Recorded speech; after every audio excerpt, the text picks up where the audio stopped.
ሰላም ጤና ይስጥልን ውድ የቻናላችን ተከታታዮች ፕሮግራማችን ቤተሰቦች ይህ አብዲራዋ ቲዩብ ነው።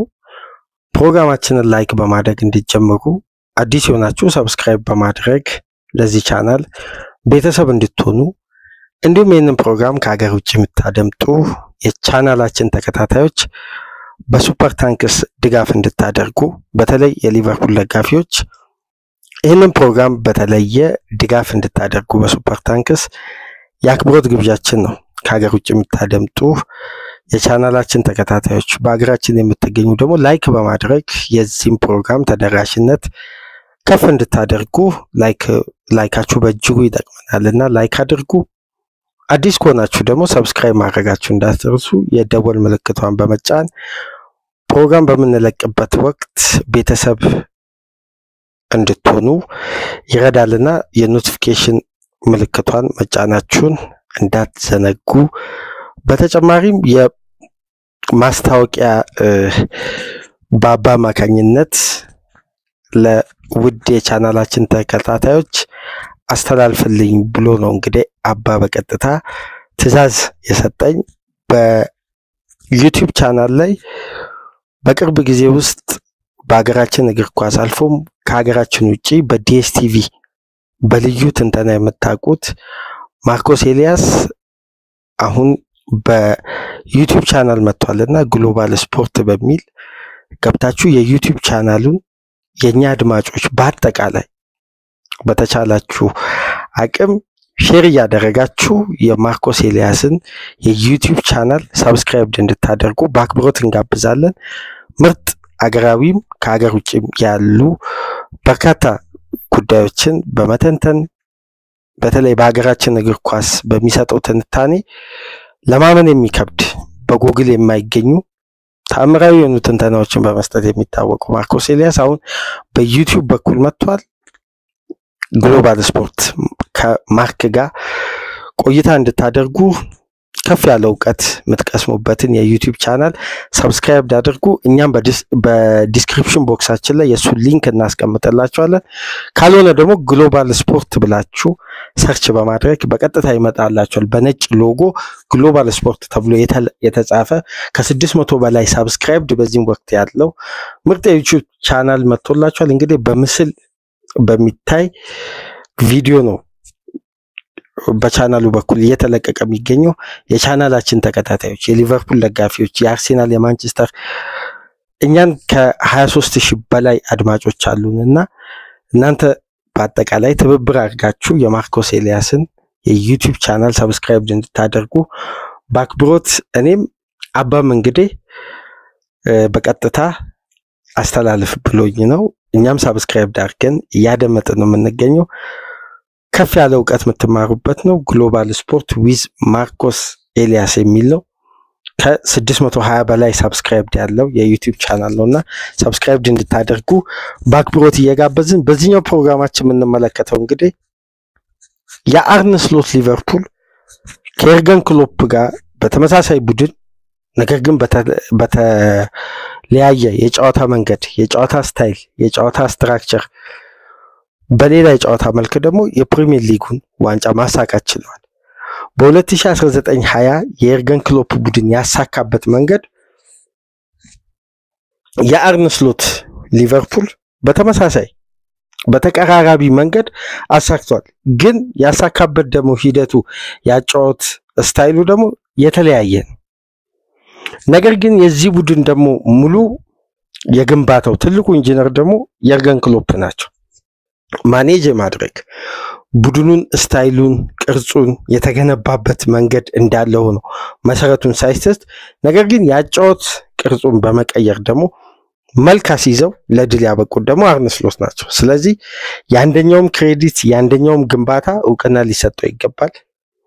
ይሄን ቡድን ደግሞ መንገድ አስይዞ በተዋጣለት መንገድ ስኬታማ ማድረግ ደግሞ ለአርነ ስሎት የተሻለ ክሬዲት ያሰጣልና ማስተርማይንድ የሆነው አርነ ስሎትና እንደ አባት ይሄን ቡድን በጥራት በኳሊቲ በስታንዳርድ በተለይ ደግሞ በአሸናፊነት ስነቦና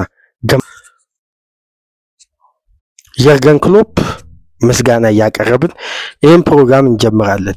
ይሄ ፕሮግራም ያጠነጥነው እንግዲህ ሊቨርፑል 20ኛ ዋንጫ አንስቷል፣ ተረጋግጧል። በሊጉ መጨረሻ ከክሪስታል ፓላስ ጋር በሚያደርገው ጨዋታ ዋንጫውን ያነሳል። እንግዲህ በዋንጫው ዋዜማ በአባ ስሜት ከ40 ዓመት በላይ የደገፈውን ክለብ ስሜቱን አጋርታችኋል። ፒን አድርገን ከላይ አስቀምጠንላችኋል። ያን ፕሮግራም መለስ ብላችሁ ያንን ጉዳይ መጋራት ትችላላችሁ። ትልቅ የእግር ኳስ ህይወቱን ነው ያጋራችሁ ከሊቨርፑል ጋር ስላለው ቆይታ።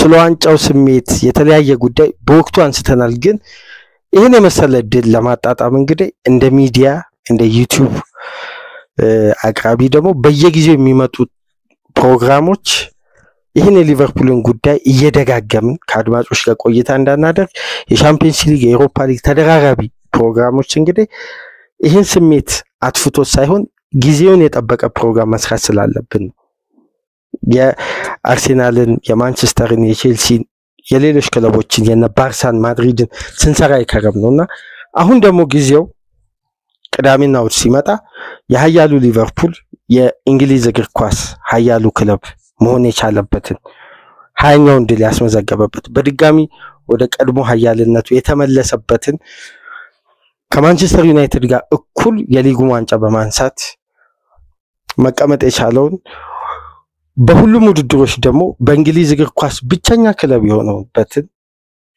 52ኛ የቶፕ ፍላይት ዋንጫ ማሳካት የቻለ ብቸኛ ቡድን የሆነበትን ሰፋ አድርገን መመልከት አለብን። እንዴት ስሎት የሊቨርፑልን ይሄን ሊቨርፑል ለዋንጫ ሊያበቁት ቻሉ? በምን አይነት መንገድ?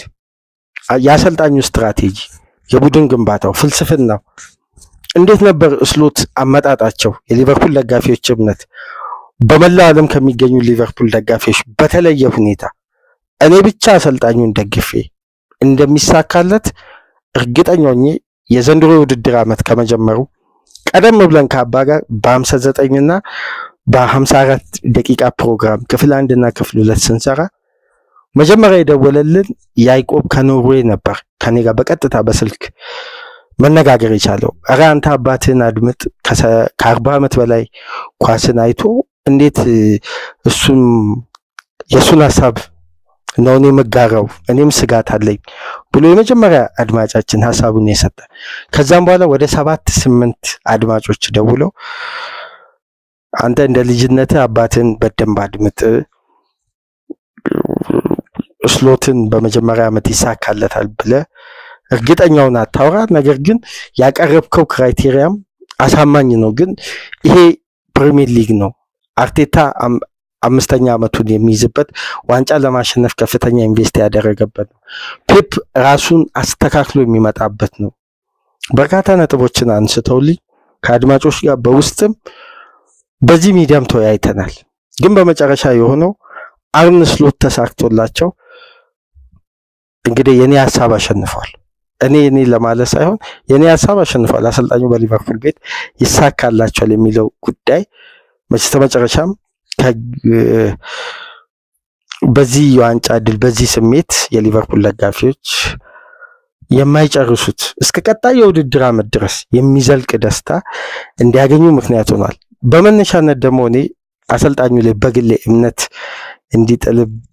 እንድጥል ምክንያት ከሆኑ ጉዳዮች መካከል አንደኛው የፊትነስ ደረጃ የሚያሳድጉበትና በፋይናንሻል አቅም ቡድኑ እንዲገነባ ለመፈለጋቸው ቡድኑ ትላልቅ ኢንቨስትመንት እንዲፈጽም እንደነ ኤሪክ ቴን ሃግ እንደነ ሮናልድ ኮመን እንደነ ሉዊስ ቫን ጋል ሆላንዳዊ ካልመጣ ከ500 ሚሊዮን ፓውንድ በላይ ቡድኑ ኢንቨስት ካላደረገ አዲስ አይደንቲቲ አዲስ መልክ ከመልበሻ ክፍል አንስቶ እስከ ትሬኒንግ ማዕከል ድረስ ካልተገነባ የሚሉ አሰልጣኞች አይደሉም። ስሎት ስትራቴጂክ አሰልጣኝ ናቸው። ያለም ስብስብ መልክ ማስያዝ፣ እዛ ቡድን ውስጥ የሚጎሉ ጉዳዮችን ከፍ ማድረግ፣ ቡድኑ ከዚህ ቀደም የሚያስመዘግበው ውጤት ላይ እንቅፋት የሆኑ ጉዳዮችን ማረም ነው ትልቁ ቴክኒካቸው። ይሄን ደግሞ ቀደም ብዬ ሳነሳ ነበር። ስለ ፊትነስ ሌቭል አሰሪያቸው ስለ ፒተርስ በተደጋጋሚ አንስቻለሁ። አንድን ተጫዋች በውድድር ዓመቱ ሙሉ የሊጉን ጨዋታ እንዲያደርግ ማስቻላቸውና በአማካይ በደቂቃ 89 ደቂቃ ሜዳ ላይ ፊት ሆኖ ስትሮንግ ሆኖ እንዲቆይ የማድረግ በህክምናው በኩል በአካል ብቃት በማሰራት በጂም ቤት ምን መስራት እንዳለባቸው የተጫዋቾች የረፍት ሰዓት የሪከቨሪ ሰዓት አንድ ተጫዋች ተጎድቶ ከሜዳ የሚርቅበት ጊዜ ሳናስተውል የሚመለስበትን ቴክኒክ እንዴት እንደሚጠቀሙ ይሄን ሁሉ ቀደም ብለን ስናነሳ ነበር። የነዚህ ሁሉ ስራዎች ድምር ውጤት ነው እንግዲህ ስሎትን ሊቨርፑል 20ኛ የፕሪሚየር ሊግ ዋንጫ ሲያሳካ በአሰልጣኝነት በመጀመሪያው ውድድር ዓመታቸው ውጤታማ የሆኑት። ስለዚህ አሰልጣኝ ውስጥ ያለውን ደግሞ አቅም በአግባቡ አውጥቶ እንዲያሳዩ ደግሞ ክሎፕ ጥለው የሄዱት ስብስብ ደግሞ በይበልጥ ለስሎት ስራቸውን አቅልሎላቸዋል። ወይም ዝውውር አስበው ቴክኒካዊ ጉዳዮችን እንዲጨምሩ ተጨንቀው ስራቸው ላይ ፈተናና መሰናክል የሚያበዛው ስብስብ አይደለም የተውት። ከ9 በላይ አምበሎች ያሉበት በሊጉ ደግሞ ቆይታቸው ረጅም ጊዜ የሆኑ ተጫዋቾች የበዙበት ነው። ለምሳሌ ራያን ግራቨንበርች ሊቨርፑል ከመምጣቱ በፊት 5 የሊግ ዋንጫ አንስቶ ነው የመጣው ከባየር ሙኒክ እና ከአያክስ ጋር። ዶሚኒክ ሶቦስላይ ከአርቢ ላይፕዚግ የአሸናፊዎች አሸናፊ ባየር ሙኒክን አሸንፎ ነው የመጣው ዴፌል ካፕ። በተመሳሳይ እና አሌክሲስ ማካሊስተር በዓለም ዋንጫ ደረጃ የአሸናፊነት ስነልቦና ተገንብቶ የመጡ ተጫዋቾች ናቸውና የነዋታሮ ኢንዶ በጃፓን እንዲሁም በጀርመን እግር ኳስ ያላቸው ልምድ ስለዚህ ያን የዋንጫ ስብስብ ሳይነኩት እነዚህን ተጫዋቾች ነው ስብስቡ ላይ የጨመሩት።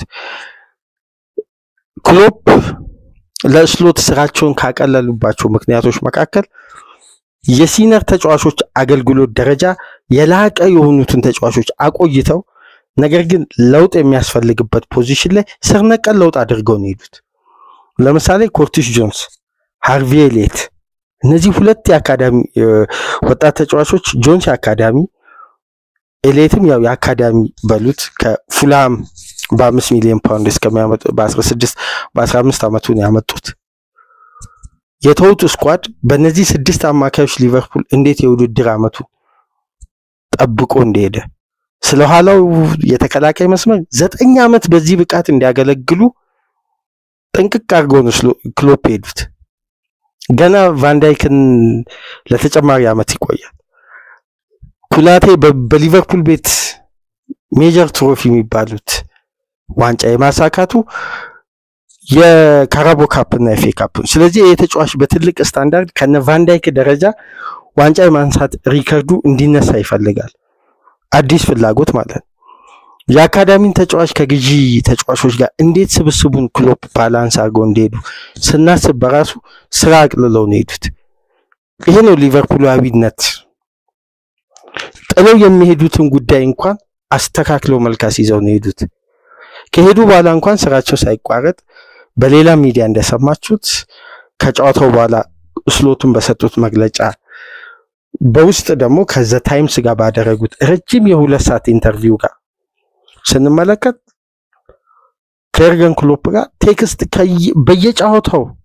በየጨዋታው በተለይ የመጀመሪያ 18 ጨዋታ ክሎፕና ፔፕ ላይንደርስ በጣም ስሎትን ይረዷቸው ነበር። እንዴት ቲም ዳይናሚክሱ መጠበቅ እንዳለባቸው ሮቴሽኖች። በተለይ አንድ የተመለከትኩት ያነበብኩት መረጃ ፔፕ ላይንደርስ ፕሪሲዝን ላይ ሊቨርፑል ማርቲን ዙቢመንዲ እንደማያስፈርም እና ሪቻርድ እንዳወቁ ከስሎት ጋር የመጀመሪያ ድርድር የነበረው በዋታሮ ኢንዶና በራያን ግራቨንበርች ኤፊሺየንሲ መካከል የሚደረግ ጥናት ነበር። ትልቅ ጥናት ሰፊ ጥናት ነበርና በቀጥታ ለላይንደርስ ነው ክሎፕ ኢንፎርም ያደረጉት።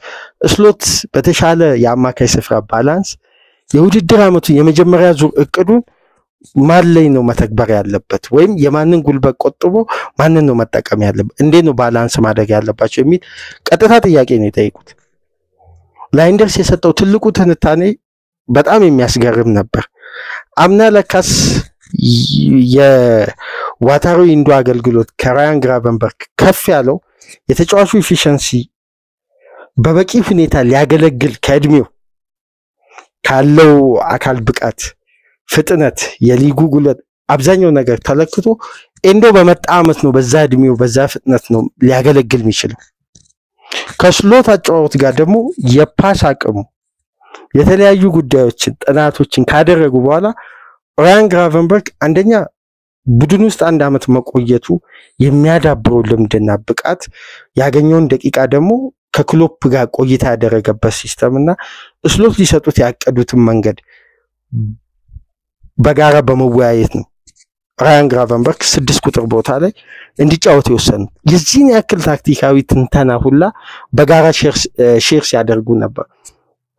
እንደውም ሁልቾፍ ከጨዋታው በኋላ ከሊቨርፑል ኢኮ አዘጋጅ ጋር ፖል ግሮስት ጋር አንድ ቆይታ አድርጎ ነበር። ሁልቾፍ ማለት የስሎት ምክትል አሰልጣኝ ማለት። በጣም የሚያስገርመው ሁልቾፍ የመጀመሪያ 6 ጨዋታ ከራያን ግራቨንበርክ የጠበቅነውና ያየነው ፍጹም የተለያየ ነው አለ። ፍጹም የተለያየ ነው። ግራቨንበርክ አገልግሎቱ የሚያስገርም ነው። ከጠበቅነው በላይ ሆኖ ነበር። እንደውም አንድ ዘገባ አሁን በቅርብ ከቀናት በፊት የወጣውን ከተመለከታችሁ ስቴለርን ሊቨርፑል መደራደር ጀመረ። በቀጥታ የዙቢመንዲ ዝውውር አሎን ሲላቸው ማለት ከስቴለር ጋር ተደራድረው በዴድላይን ዴይ ስቴለርን ለማምጣት ሊቨርፑል ከጫፍ ደርሶ ነበር። ጄምስ ፒርስ ከትናንት በስቲያ ነው በአትሌቲክስ ገጹ ላይ ይሄን መረጃ ይጻፈው እና ጥያቄ ውስጥ ነበሩ የሊቨርፑል ኃላፊዎችም ስሎት ከክሎፕ ጋር አወሩ። ኤንዶን ደግሞ አምና የምታስታውሱ የሊቨርፑል ደጋፊዎች በአብዛኛው ሁለተኛው ዙር ላይ ኤንዶ ነበር የሊቨርፑል አስተማማኝ አማካይ ስፍራ አገልግሎት ሲሰጥ ነበር። ያለ ጉዳት በወጥነት ሲያገለግል ነበር። እንደውም ከኤንዶ ትላልቅ ብቃቶች የምናስታውሰው ከማንቸስተር ሲቲ ጋር ሁለተኛው ዙር የአንፊልድ ጨዋታ በካራቦ ካፕ ፍጻሜ ከቼልሲ ጋር እግሩ ተቆራርጦ ከፍተኛ ጉዳት እንኳን እግሮቹ ላይ አጋጥሞት አንድም የህመም ስሜት ሳያሳይ 120 ደቂቃውን የተጫወተበት መንገድ የኤንዶ እናስታውሳለን። ሁለተኛ ዙር ላይ ኤንዶ አዳፕት አድርጎ በአዲስ ኃይል በአዲስ ጉልበት ኤፊሺየንሲውን ቻርጅ አድርጎ ማምጣት ይችላል ብለው ነው ላይንደርስና ክሎፕ ለስሎት ኢንፎርም ያደረጉትና የመጀመሪያ ዙር በራያን ግራቨንበርክ ሊቨርፑል የሰበሰባቸው ነጥቦች በተጫዋቹ ጤንነት በአገልግሎቱ እንዴት የሚያስገርም የውድድር ዓመት እንዳሳለፈ፣ ሁለተኛ ዙር ደግሞ የአማካይ ክፍሉን ባላንስ ለማድረግ ግራቨንበርክን ጉልበቱን ለመቆጠብ በኤንዶ ቦታውን ጎን ለጎን ኢነርጂውን እንዳይጨርስ ተጋላጭ እንዳይሆን እንደ ከ70 ደቂቃ በኋላ እንደተጠቀሙት አይተናል ዘንድሮ። ሌላኛው ጉዳይ ግን ትልቅ ቴክኒካዊ እርምት የተወሰደው ካምናው ሊቨርፑል የዘንድሮ ሊቨርፑል ዋንጫ እንዲያነሳ ትልቅ ቴክኒካዊ እርምት የተወሰደው ምናልባት በውድድር ውስጥ ሆነን ይሄን ጉዳይ አንዳንድ ፕሮግራሞች ላይ ትኩረት ሰጥተን አንስተን ሊሆን ይችላል። ግን ሰፋ ያለ ትንተና የሚያስፈልገው የነበረው የአማካይ ስፍሩን ባላንስ ያደረጉበት የዶሚኒክ ሶቦስላይና የኮርቲስ ጆንሰን አጠቃቀም ይሄ በቀጥታ ከፔፕ ላይንደርስ የተደረገላቸው የታክቲክ እገዛ ነው እና ክሎፕ ይሄን ታክቲካዊ ጉዳይ እንዴት እንዳደራጁላቸውና በጥንቃቄ እንዴት መጠቀም እንዳለባቸው በተለይ የተጋጣሚን አይነት ለይተው እነዚህ ተጫዋቾች እንዴት እዛ ቦታ ላይ shift ማድረግ እንዳለባቸው በቂ ትንተና ለስሎት አድርጎላቸው ነበርና ይሄ ሁላ ስራ ከጀርባ ሲሰራ ነበር። እኛ እንደው አብዛኛው እግር ኳስ ቤተሰብ ኤክስፔክት የሚያደርገው ስሎት እንዲህ አይነት ከበስተጀርባ አብሮ በጋራ በስልክ ልውውጥ በቴክስቶች የሚደረጉ መደጋገፎች ይኖራሉ የሚል ግምቶች አይኖሩም። አሁን ነው ስሎት ይሄን ኢንተርቪው ሰጥተው በጊዜ አማካኝነት ዘ ታይምስ እና አትሌቲክስ ይዘው ይወጡት እና ሶቦዝ ላይ በሎ ብሎክ የሚጫወቱ ቡድኖች ላይ ለፔኔትሬሽን ለፕሬሲንግ ብዙ አመቺ ስላልሆኑ እነዚህ ቡድኖች ኮርቲስ ጆንስ ኳስን አረጋግቶ ኳስ ሊቨርፑል እግሩ ሲቆይ በበቂ ሁኔታ አደራጅቶ በትግስት ኳስ የሚያስ ስለሚችል ጆንሰን ለሎ ብሎክ ቡድን ለምሳሌ ከክሪስታል ፓላስ ጋር መታስተውሱ ከሆነ ሊቨርፑል 1-0 በዲየጎ ጆታ ሲያሸንፍ ከራያን ግራቨንበርክ ይልቅ ጆንሰን ነበር 6 ቁጥር ቦታ ላይ የተጫወተው። ይሄ ጉዳይ ኢንፎርም ተደርጓል እዚህ ዘገባ ላይ ተገልጿል። እንደገና ከቼልሲ ከተለያዩ ክለቦች ጋር በተለይ ለፕሬሲንግ ምቹ ካልሆኑ ክለቦች ጋር ኮርቲስ ጆንስ እንዲጫወት ከፕሬሲንግ ጋር በተያያዘ ከነቶትናም ጋር ዶሚኒክ ሶቦዝ ላይ እንዲጫወት ነበር እንዲህ አይነት የባላንስ የማድረግ ሂደትን የተጠቀሙትና አምና በደንብ ማካሊስተር የ6 ቁጥር ቦታን አዳፕት ስላደረገ ስሎት በደብል ፒቮት ስለሚጫወቱ ከራያን ግራቨንበርግ ጋር ለማጣመር እንዳይቸግራቸው እንዴት በ6 ቁጥር ቦታ ክሎፕ ማካሊስተርን ሲጠቀሙ እንደነበሩላ ገልጾላችኋልና እንዲህ አይነት ሞያዊ መደጋገፍ የነበረው ድል ነው እንግዲህ ሊቨርፑል ለ20ኛ ጊዜ የፕሪሚየር ሊግ አሸናፊ ያደረገውና በጣም የሚያስገርም ነው።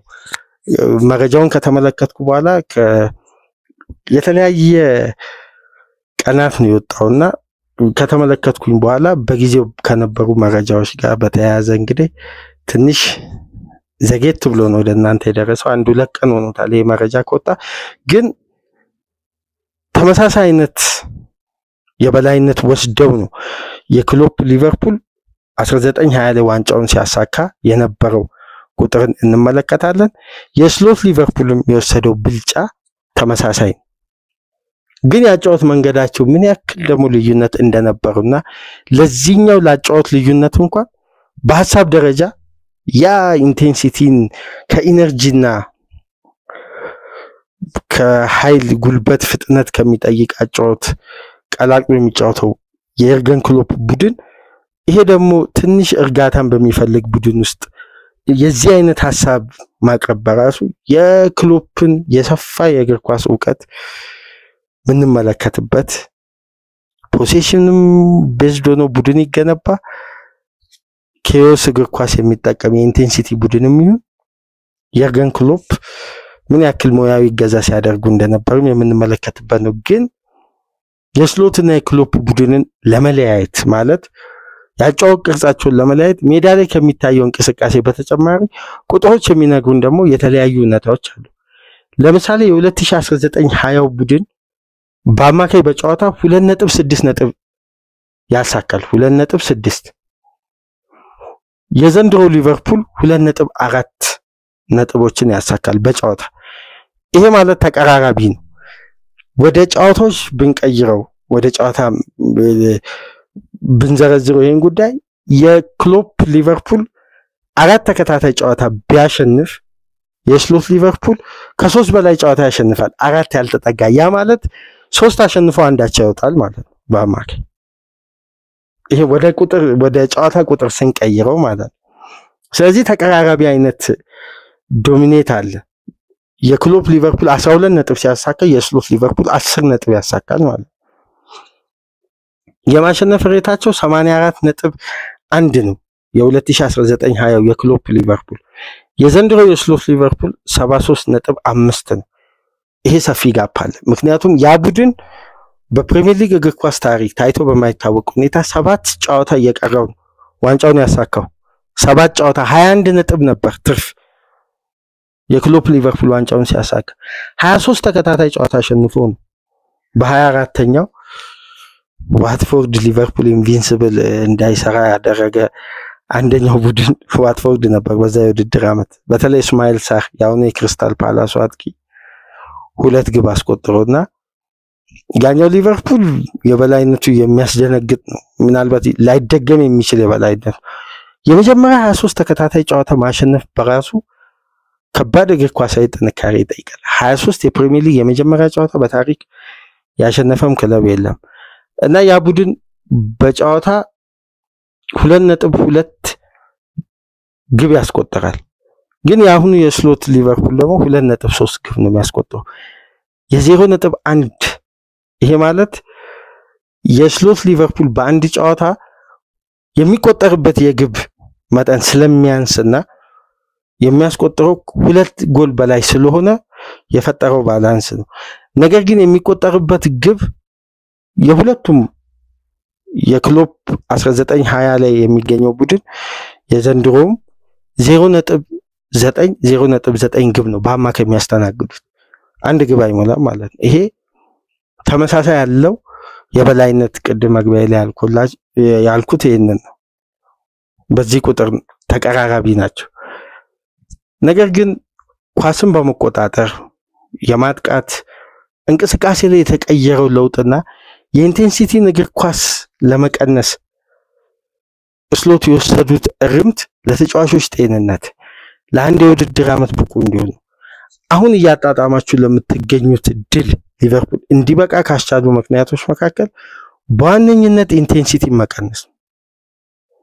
አንድ እዚህ ጋር መረጃ ልንገራችሁ። በኢንቴንሲቲ ፉትቦል ውስጥ የርገን ክሎፕ እና ፔፕ ሊንደርስ በተለይ ፔፕ ሊንደርስ በጻፈው ኢንቴንሲቲ በሚለው መጽሐፍ ውስጥ አንድ የተወሰነች ቻፕተር ተወስዳ የተለጠፈችውን በአንድ ወቅት ያነበብኩት በጣም ትልቁ ክፍተትና ለመቅረፍ ወይም ችግሩን ለማግኘት የተቸገርንበት የኢንቴንሲቲ እግር ኳስ ትልቁ እንደ ድክመት ማነሳው ብሎ ላይንደርስ እዛ ጋር የጠቆመው የተጫዋቾችን የባት ጉዳት ነው።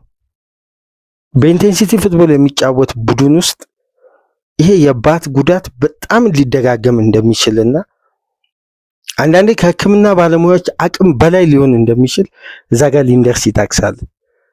ይሄ ደግሞ የሚነግረን አንድ ጥቆማ አለ። የቲያጎ አልካንትራ ጉዳት በሊቨርፑል ቤት በበቂ ሁኔታ ክሎፕ እንዳይገለገሉበት ካደረጉ ምክንያቶች መካከል የባት ጉዳት ነው እና እዛ ጋር ሰፊ ትንተና ስለሌለው እንዴት ይሄ ጉዳት ምናምን የሚለውን ጉዳይ ለማብራራት አልችልም። ምክንያቱም በዚህ ዘርፍ ብዙ የማቀው የተለየ ዕውቀት የለኝም። ጉዳቱ ግን በዚህ በኢንቴንሲቲ እግር ኳስ ውስጥ በጣም ሊፈትን እንደሚችልና ለመቆጣጠር ከባድ እንደነበር ያነሳሉ። እዛ ጋር እንደው የተጠቀሰው ትዝ የሚለኝ 11 ተጫዋቾች በስብስብ ውስጥ የሚገኙ የባት ጉዳት አጋጥሟቸዋል። ላይንደርስና ክሎፕ አብሮ በጋራ በሚሰሩበት ወቅት በአንድ የውድድር ዓመት 11 ተጫዋቾች በተለያየ ጊዜ የባት ጉዳት አጋጥሟቸዋል እና ይሄን ይጠቅሳሉ። በዛ ቡድን ውስጥ እንግዲህ ይሄን የኢንቴንሲቲ እግር ኳስ እስከ ተጠናቀቀው የውድድር ዓመት ድረስ የነበረውን ሲስተም የቀነሱበት አንድ ቁጥራዊ መረጃ ቡድኑ በፓስ ሲኩዌንስ በኩል 18.1 ያደርጋል በየጨዋታው 1920 የውድድር ዓመት። በዘንድሮ የውድድር ዓመት ግን ፓስ ሲኩዌንሱ 12.6 ነው። ለምሳሌ ትልቁ የኢንቴንሲቲ እግር ኳስ የሚገልጽ ትልቁ ቁጥርና በፕሪሚየር ሊጉ ለ38 ሳምንት ሊቨርፑል ቤት የምናየው ጉዳይ ምንድነው? ሃይ ተርኖቨር ነው። ከነጠቁ በኋላ ያን ጨዋታ በድጋሚ ወደ ማጥቃት እንቅስቃሴ በመቀየር 10.7 በአንድ የውድድር ዓመት ያስመዘገበ በአማካይ የውድድር ዓመት የለም እንደ ሊቨርፑል 2019 10.7 ሃይ ተርኖቨሮችን ሊቨርፑል አስመዝግቧል። ይሄ ማለት ምን ያክል ቡድኑ ፕሬስ እንደሚያደርግ ነው የሚያሳየው። ከዚህ ቀደም በተደጋጋሚ ይገልጸናል። በ23 ሰከንድ ሊቨርፑል ስፔስ እንዲዘጋ በ11 ሰከንድ ኳስ እንዲነጥቅ ነው ክሎፕ የሚፈልጉት። ለዛ ነው ሃይ ተርኖቨሩ በዚህ ደረጃ ከፍ ያለ። የዘንድሮ ሊቨርፑል ቤት ግን ሃይ ተርኖቨር በአብዛኛው በከፍተኛ ሁኔታ ወርዶ 7.1 ነው። ለምሳሌ ሪከቨሪ ቶሎ ሪከቨር በማድረግ ፖዚሽን የሚሆን ኳስም የተለያዩ እንቅስቃሴዎች የክሎፕ ሊቨርፑል 64.4 ይሄ ማለት ኳስን ካጡ ኳስ በሊቨርፑል እግር ውስጥ ከሌለ ያንን ኳስ ነጥቀው ፖዚሽኖችንም ሪከቨር ሊያደርጉ ይችላሉ። ያንን ኳስ 64.4 በየጨዋታው ሪከቨር ያስመዘግባል። የስሎት ሊቨርፑል ግን 48.5 ነው። ያ 64.4 ይሄ 48.5 ይሄ ትልቅ ጋፕ ነው። በጣም ሰፊ ጋፕ ነው በዚህ ቁጥር መካከል ያለው። በተጨማሪም የክሎፕ ሊቨርፑል 9.4 ኳሶችን ኢንተርሰፕት ያደርጋል በየጨዋታው ኳሶችን ያቋርጣል። ይሄ የፕሬሲንግ አንዱ አካል ነው። ይሄ ነው በቃ ኢንቴንሲቲ ሊገልጹ የሚችሉ ከባድ ቁጥሮችና እንቅስቃሴው የሚለኩበት ወሳኝ የኢንቴንሲቲ እግር ኳስ መለኪያዎች እነዚህ ናቸው። ፓስ ሲኩዌንስ፣ ሃይ ተርኖቨር፣ ሪከቨሪ እና ኢንተርሰፕሽን። በመከላከል ውስጥ ያሉ ማጥቃትን የሚያስጀምሩ እንቅስቃሴዎች ማለት 9.2 ኢንተርሰፕት ያደርጋል የክሎፕ ሊቨርፑል። የስሎት ሊቨርፑል 7.1 ነው ኢንተርሰፕት የሚያደርገው። ይሄንን እንቅስቃሴ ደግሞ በየጨዋታው ብናስታውስ ሊቨርፑል ሲቲን አንፊልድ ላይ 3-1 ሲያሸንፍ በሃይላይን 27 ሜትር ከራሱ ሜዳ ርቆ ነው የሚገኘው። 27 ሜትር በሃይ ላይን። ነገር ግን ከሲቲ የመጫወቻ ክልል ደግሞ 35 ሜትር ላይ ነው ርቀት ላይ የሚገኘው።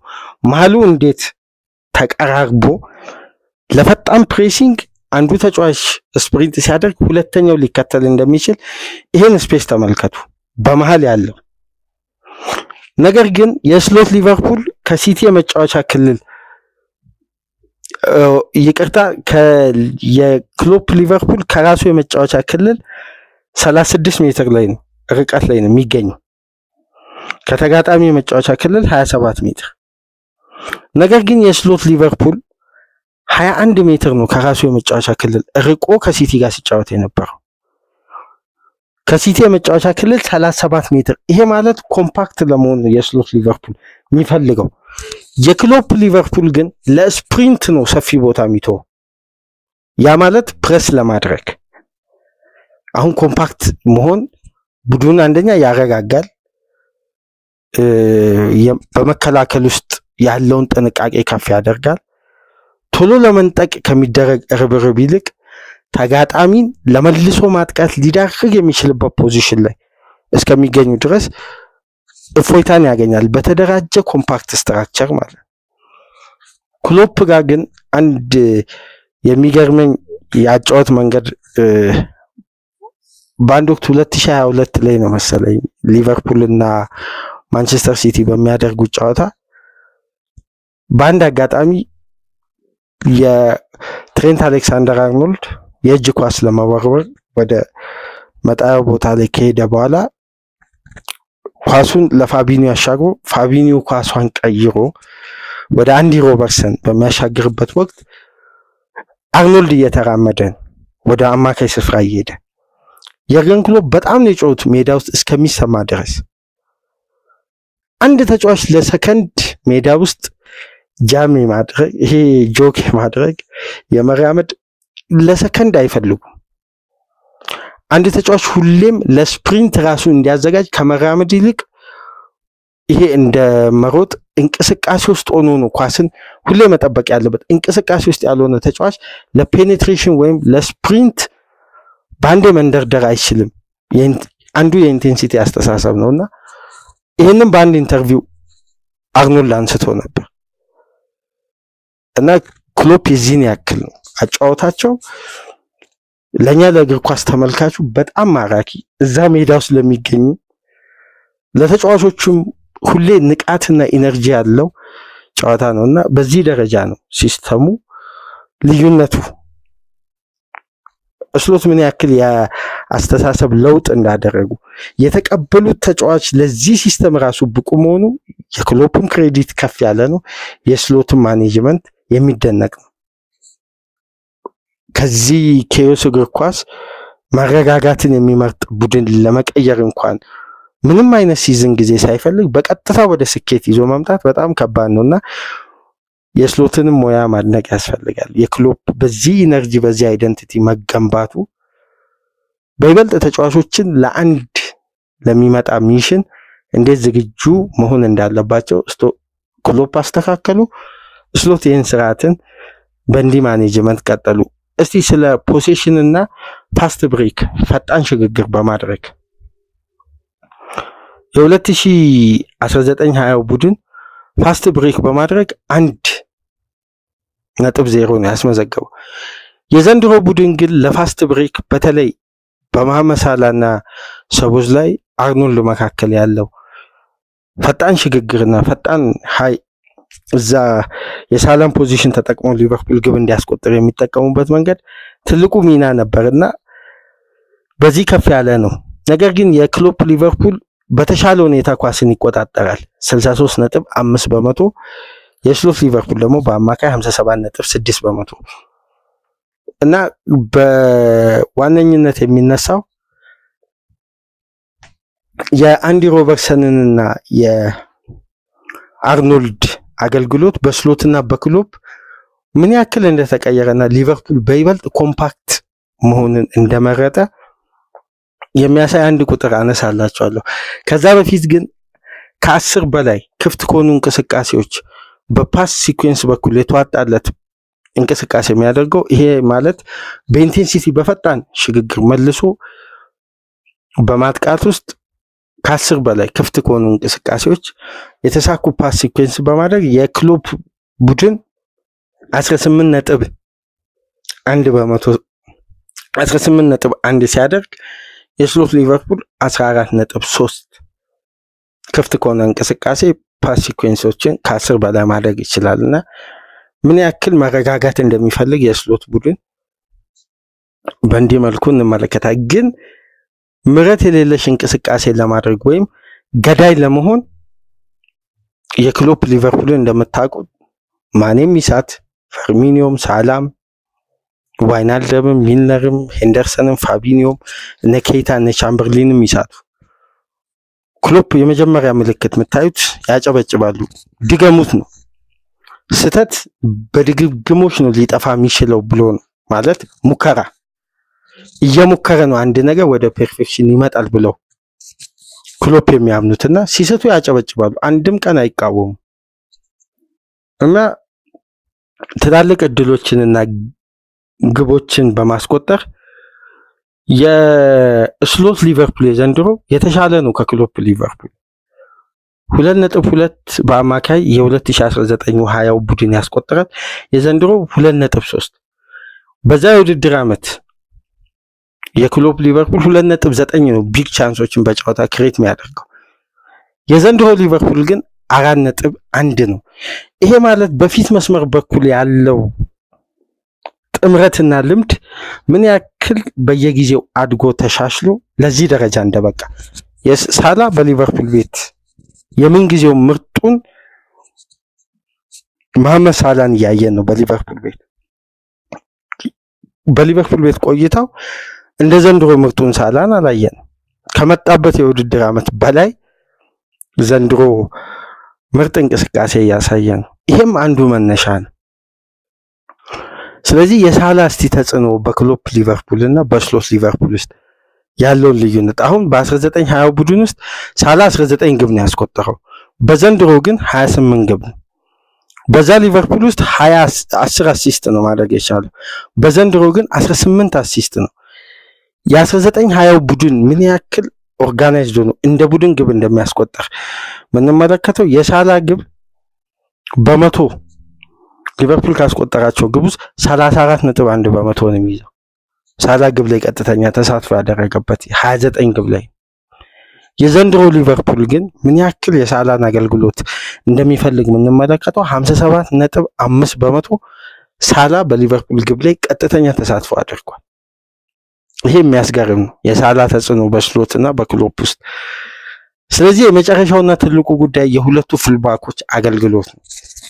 9 ዓመት ድካም አልባ መመላለስ በዚህ ፍጥነት በዚህ ስፕሪንት ቀደም ብዬ ያነሳውላችሁ ጉዳይ ፉልባኮች ምን ያክል እረፍት አልባ እንቅስቃሴ እንደሚያደርጉ ክሎፕ ሜዳ ውስጥ እንዲራመዱ እንደማይፈልጉ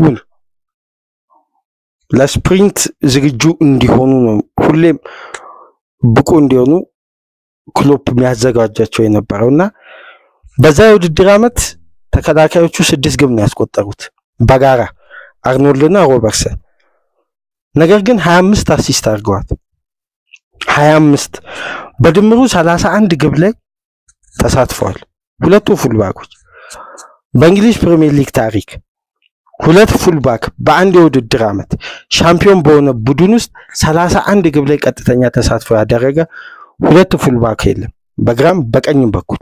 ይሄ በታሪክ የተመዘገበ ነው።